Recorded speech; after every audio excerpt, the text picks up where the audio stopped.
Pourriez-vous vous présenter, nous dire où nous nous trouvons et pourquoi cet endroit est spécial à vos yeux? Donc, je m'appelle Paul Abounaoum, donc je suis prêtre catholique de l'archidiocèse d'Avelines-Bruxelles et nous sommes dans l'unité pastorale de Kerkebeek où nous sommes actuellement. C'est une unité pastorale qui regroupe 5 églises entre Evere, Aren et Escarbeek. Et donc, on est là pour servir donc, les croyants qui viennent à nos célébrations. Et voilà, donc dans cette église exactement Sainte-Suzanne, elle est un peu spéciale, donc comme vous voyez l'architecture, donc elle est très moderne, donc parfois des gens aiment beaucoup et parfois n'aiment pas du tout, parce qu'elle sort du commun.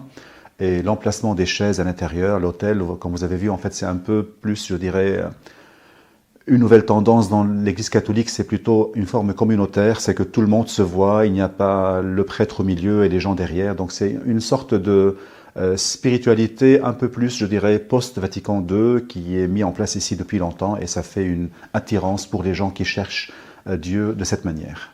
Et donc, en fait, les prêtres ne choisissent pas les endroits, en fait. On est nommé par l'évêque avec consultation, donc si on peut dire non pour certaines raisons. Donc, j'étais pas, en fait, j'avais pas choisi l'endroit, j'étais nommé par l'évêque de venir ici, ça fait 3 ans, et donc, et depuis, j'ai trouvé un mode d'être chrétien qui m'est vraiment beaucoup très cher. Je vois que c'est un pas en avant pour pousser cette dimension de toutes les religions qui stagnent et qui n'arrivent plus à bouger et qui restent dans le passé, dans la tradition, sans savoir prendre ses atouts de la tradition et du passé pour avancer.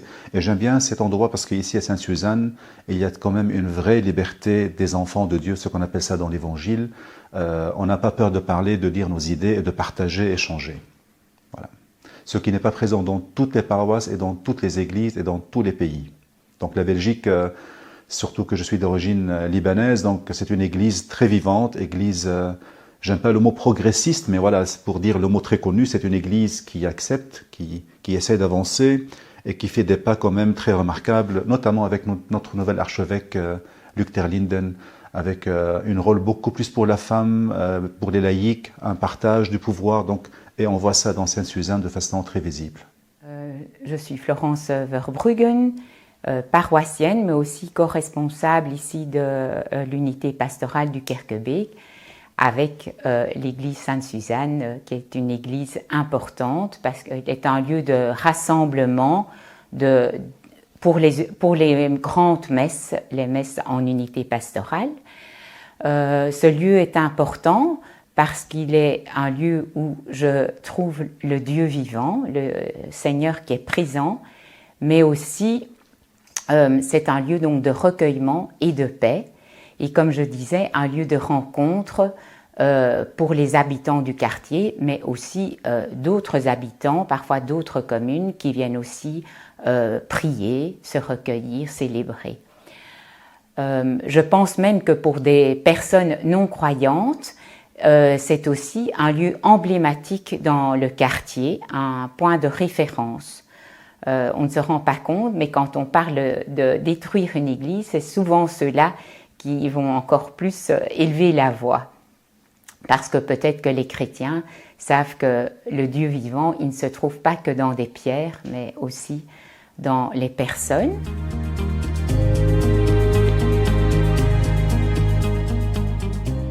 Quels sont les risques et dangers qui pèsent sur votre communauté, que ce soit en matière de sécurité physique ou peut-être de bien-être spirituel?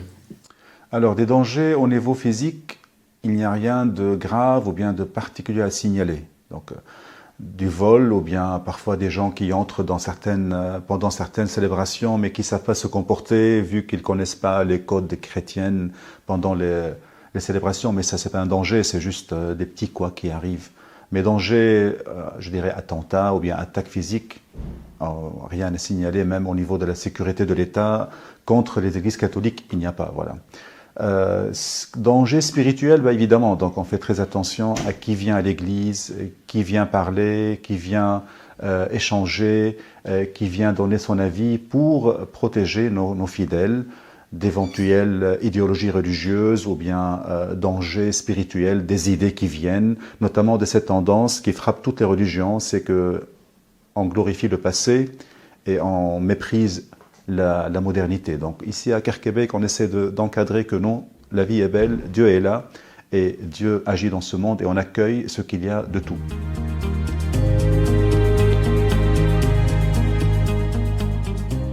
En quoi le dialogue interreligieux est-il selon vous important dans notre société multiculturelle? Je vais répondre un peu à la façon, je dirais jésuite, c'est que par le non-dialogue, en fait, si on est contre le dialogue, alors on n'est pas pour le dialogue. Le non-dialogue, c'est-à-dire non à la vie ensemble, non à l'échange, c'est-à-dire non à connaître l'autre, non à faire mûrir nos idées en les comparant aux autres, en les frottant avec les autres idées.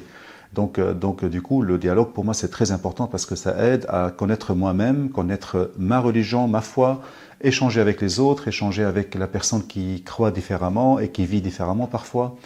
L'absence de dialogue, c'est vraiment une porte pour les conflits et vraiment pour des vraies guerres. Et je suis toujours étonné des gens qui critiquent le travail du dialogue interreligieux, comme quoi ça sert à rien, c'est juste du blabla. Et je dis enfin, mais comment ça se fait qu'en 2024, on penserait encore comme ça sur le dialogue interreligieux au moment que plus que 70% des gens sur cette terre sont des gens croyants en quelque chose. Donc voilà, si on ne fait pas dialoguer nos croyances ensemble, en quoi nous croyons de façon intellectuelle, humaine, en échange avec le respect, je ne vois pas où est le problème avec ça. Au contraire, c'est très enrichissant et c'est très beau. Et sur l'histoire de 2000 ans de l'Église, ça a donné beaucoup de fruits et très positifs.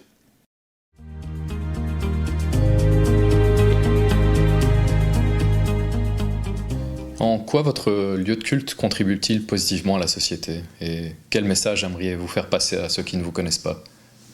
Donc à Sainte-Suzanne, ce qui est très particulier, c'est que l'Église participe vraiment à la vie active du quartier. Il y a beaucoup de choses qui se passent au niveau des chrétiens entre eux, mais aussi avec d'autres croyances religieuses, notamment avec le monde musulman. On a une cuisine qui se fait tous les vendredis pour les réfugiés, où il y a des musulmans qui viennent cuisiner avec des chrétiens pour donner à manger. On a ouvert récemment une maison maison d'accueil pour les réfugiés, et donc il y a des médecins et des spécialistes de la paroisse qui se sont présentés comme bénévoles pour aider. Et quasi 100% des gens qui sont dans cette maison sont des musulmans aussi, ou bien des gens non chrétiens entre guillemets. Et on est ouvert à tout ce qui est artistique. On a des artistes qui viennent jouer sur l'orgue de l'église ou bien faire des pièces de théâtre de la commune. Et on ouvre l'église, elle devient comme une salle polyvalente. C'est pas toujours évident en fait devant les yeux de certains croyants qui sont très honnêtes, mais qui pensent que c'est du blasphème. Mais on essaie de dire non, la maison, l'église, c'est une église catholique universelle, et donc ça signifie ça, universelle en français, c'est-à-dire on est pour tout le monde. Donc on essaie d'être très inclusif dans nos célébrations, ouvert à toutes les couleurs, toutes les tendances, tous les genres et toutes les religions. Et je pense que c'est pas toujours évident dans toutes les églises et dans tous les milieux. Cette église, elle peut être emblématique à ce niveau-là. Voilà, ouverture à d'autres confessions et d'autres tendances non religieuses.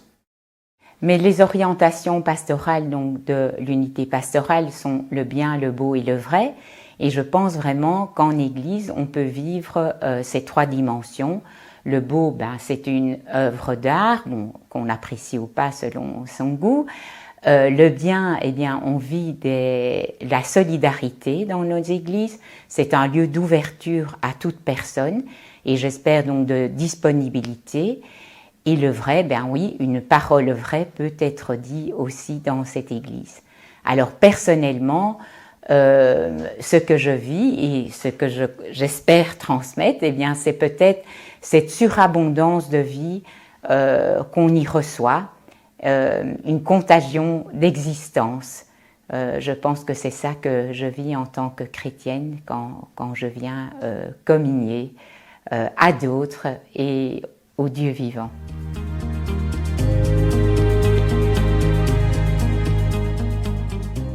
Quel rôle pensez-vous que les responsables de culte doivent jouer dans la protection de leur communauté? Alors en fait, ma réponse va être sur 2 points. Donc si c'est une église occidentale pure, latine, ils ont un rôle différent de ceux qui sont de rite oriental chrétien, parce que je viens donc d'une église orientale et j'étais responsable d'une communauté orientale pendant presque 6 ans ici en Belgique. Le statut de prêtre dans les pays occidentaux n'est pas le même. Donc, il n'est pas un chef social ou bien un chef, je dirais, national. C'est juste un monsieur qui vient présider les prières et qui a un rôle pur spirituel. Il sort jamais du cadre de la Bible, de l'Évangile, du catéchisme, de l'enseignement. Donc ça, si on était dans des milieux purs, je dirais, occidentaux.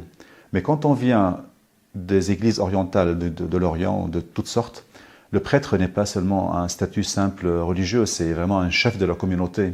Et donc, je dirais que quand on est dans ce milieu-là, oriental chrétien, je dirais que l'État doit vraiment faire amitié avec les prêtres orientaux et les chefs orientaux parce que leur rôle, c'est sociétal, c'est politique, c'est religieux, on est partout dans ce milieu-là, je dirais des émigrés chrétiens orientaux. Donc, il a un rôle je dirais primordial, essentiel pour aider à l'intégration, aider à que les nouveaux arrivants dans le pays s'intègrent et apprennent à vivre et à conjuguer les deux mentalités ensemble. Donc ce n'est pas le cas chez le prêtre pur occidental, parce que son statut n'est pas le même par rapport à ses fidèles. Vu que je viens aussi d'un milieu qui connaît l'araméen, donc la langue qui était parlée au Proche-Orient jusqu'à il n'y a pas longtemps, et c'était la langue de Jésus, et la langue de toute la tradition, je dirais, judéo-chrétienne. Donc évidemment, j'ai une lecture un peu différente des textes religieux. Mais j'essaie de ne pas jouer le même rôle que joue un prêtre oriental, parce que la mentalité chrétienne occidentale ne peut pas accepter le rôle que joue un prêtre oriental dans sa communauté. Je me permets de parler par exemple du statut de l'imam. L'imam, pour les communautés chrétiennes, musulmanes, orientales, c'est pas comme l'imam, je ne sais pas en fait, qui est né en France, qui a grandi ou bien en Belgique ou bien en France. C'est pas le même. Les gens voient le statut du religieux, prêtre, imam, ou bien rabbin, ou bien d'autres, comme un statut vraiment qui mélange un peu de tout. Mais c'est ça qui est très dangereux et qui est très positif, parce que le religieux oriental, il se mêle même dans la politique. Donc il faut savoir comment il doit se mêler pour ne pas créer des soucis, ne pas créer des sous-communautés. Et donc oui, ici je joue le rôle plutôt de l'occidental, parce qu'il n'y a pas besoin, il n'y a pas d'orientaux chez nous ici dans cette partie de l'Église en fait. Voilà. Ouais.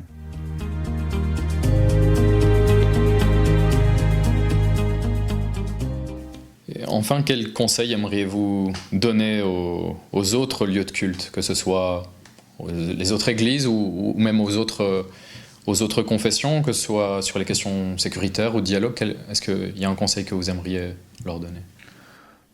Je dirais plutôt pas conseil, mais je dirais un souhait. Un souhait, c'est que l'ouverture, si je parle du côté chrétien, Jésus, dans toute sa vie, il faisait un combat contre la tradition qui bloque. Il ne refusait pas la tradition, il n'était pas anti-tradition, il était avec quelqu'un qui prend la tradition et qui essaie de l'investir dans son présent. Il allait chez toutes les communautés non juives comme lui, il était juif, donc il était chez les Samaritains, il était chez les païens, il était chez les Grecs, chez les Romains.